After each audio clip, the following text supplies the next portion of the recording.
Alright, from the parking lot in the Horseshoe Council Bluffs, in front of the Horseshoe Council Bluffs, Q&A time. Not a formal Q&A, but some people leave good questions that'll make for a good video, so I jot them down.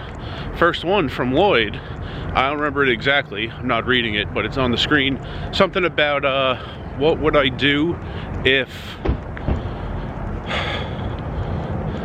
I didn't have diamond status and had to pay resort fees on the strip. What would I do? That might be happening as early as next year. I don't know if I'm making diamond this year. Made it right at the end of last year. Have no idea. Haven't really committed to doing it or not caring about it this year yet. It's early, but we'll see. So that could be next year. For one, it's becoming less important. I still really enjoy it, staying on the strip. So I would just not stay in those hotels. I'm not gonna pay to stay at Bally's, which you probably call Horseshoe, or Harrah's, Flamingo, the Link. Actually, I'd like to stay in the Link once, haven't been in the rooms there. I wouldn't stay there and pay the resort fees. Possibly on the inexpensive nights, like if it's $10 without the resort fee and $20 with the resort fee, that's not ridiculous and still way better and way more convenient than an Airbnb. But there are times, there are like weekends that aren't ridiculous. I'll pay like $10 per night for 5 nights, and then the weekend is only like $125 on Friday, $125 on Saturday. So like the total of that isn't that bad, even with the weekend jacking up the average. And it's way more, it's always more convenient than an Airbnb. And even with those high weekend prices, the average could be very similar to an Airbnb. So I wouldn't mind like paying 20 instead of 10, paying 30 instead of 15 if the resort fee like literally doubles the price, but I would never be staying on the weekends. I also pay sometimes when it's like 40 bucks, sometimes it's like 45, 50. I wouldn't pay that either. So I would come to town like right before March Madness, just like a matter of days before March Madness starts. And I would really only have to worry about late March, April, and the first 3 weeks of May, because after that I'm staying in an Airbnb anyway to deal the summer series at Orleans.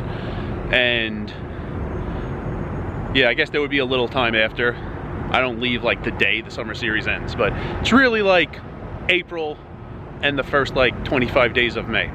I would take every day I could get at Excalibur. It's way easier to get gold status at MGM than diamond status at Caesars. Gold status at MGM is 150 hours of poker in the calendar year, and you get to combine all 4 Vegas MGM poker rooms, Mandalay, Aria, Bellagio, and MGM Grand. So that's not difficult. So I would take every MGM day I could. Excalibur, almost every time I look, maybe literally every time I look, is the least expensive of the MGM properties.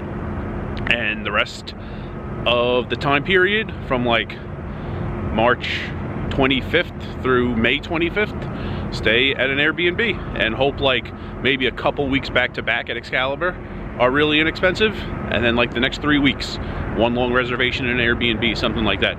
The no resort fees doesn't really help me anywhere else. I mean, it's true that you don't pay resort fees anywhere nationwide. It's just like I almost never stay at the Harrah's Council Bluffs.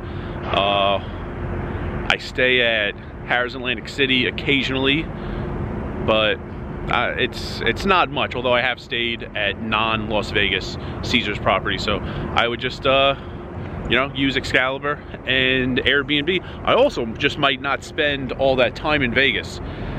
My plan for the next few years at least is get to Vegas right before March Madness starts. It doesn't mean I need to stay there the entire time through the end of the summer series. So March Madness, that first weekend, of course, but then you have the last few days of March, all of April, and like 25 days in May before the summer series starts.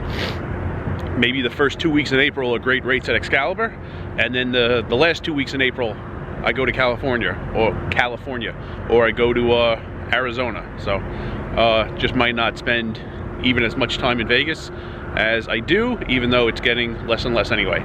Second question is about, there it is on the screen, it's about Big O, my feelings on Big O. So that's Omaha with 5 cards, can't remember if the default is high only or high low, but it's each player is dealt 5 hole cards. Still, you have to use exactly 2 from your hole cards and exactly 3 on board. I've never played it. I've dealt it. I've never played it.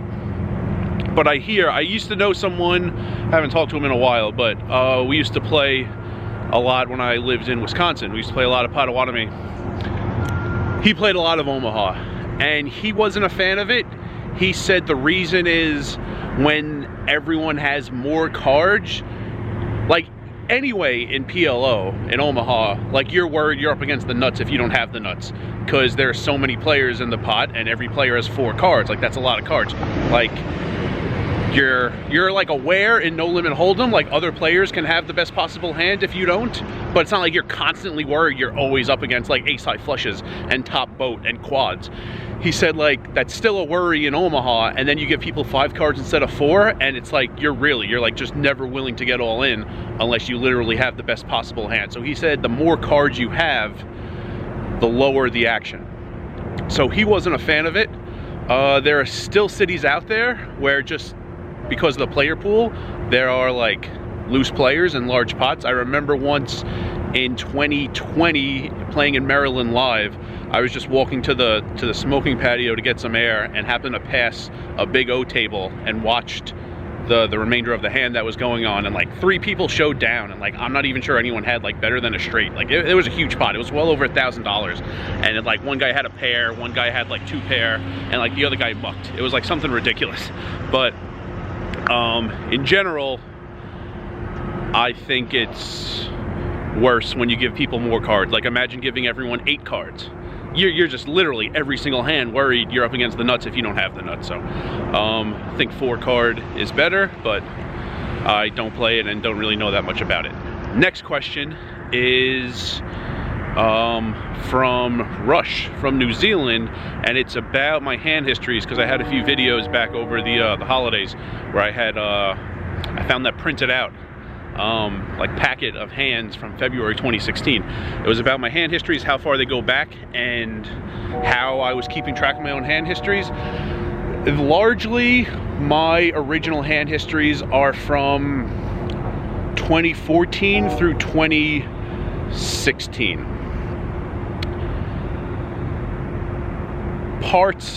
Small parts of other years, but mostly that. I would just jot down my starting hand usually, maybe some other details, maybe the opponent.